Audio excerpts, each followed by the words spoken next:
రాసే ఉంటాడు ఆపై వాడు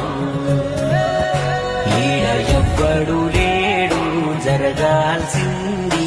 ఆపేవాడు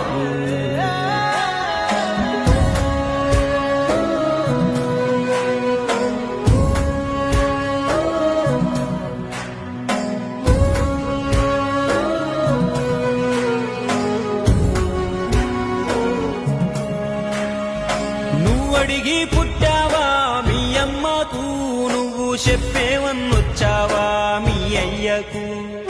నువ్వెంచుకున్నావా నీ ఊరిని నీ తోడా పుట్టిన వాళ్ళు అయినోళ్ళని లేదు